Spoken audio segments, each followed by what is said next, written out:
In this video, I'm going to show you how to fix mechanical keyboard spacebar not working. So there's multiple reasons why this could be happening, and the first thing you want to do is you want to identify the issue. So if it doesn't register at all, it could be a problem with the switch, or it could be debris on the actual key itself.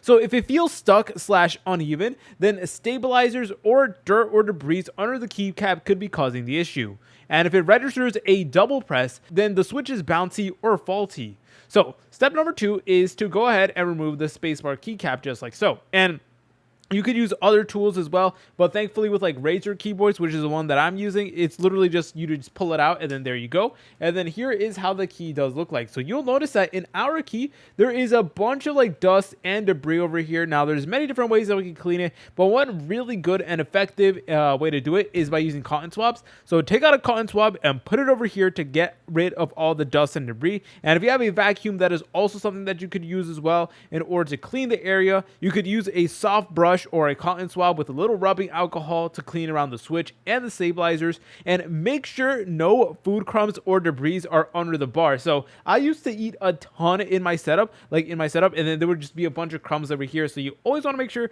you clean that out, because that is going to be causing a significant amount of issue. Alright, now this is my keycap for the spacebar, and you want to make sure that these two parts that actually level your keyboard are actually intact and fully functional, because these are the stabilizers. They keep the spacebar stable. So if it feels like dry or squeaky, apply a tiny bit of dielectric grease or something like that. But after you cleaned it out over here and over here, go ahead and place it back in and see if that does work. Now, also another thing that could be an issue is the actual software itself. So let's say you have like software that goes along with your keyboard. Your software could be messed up, or you may need to go ahead and update it. So for example, Razer keyboards, they have their own built-in software, and it's always a good idea that you check your keyboard's built-in software and see if it actually does have any errors or issues or stuff like that. But if you guys found this video helpful, make sure to leave a like and subscribe. I'll see you in the next tutorial.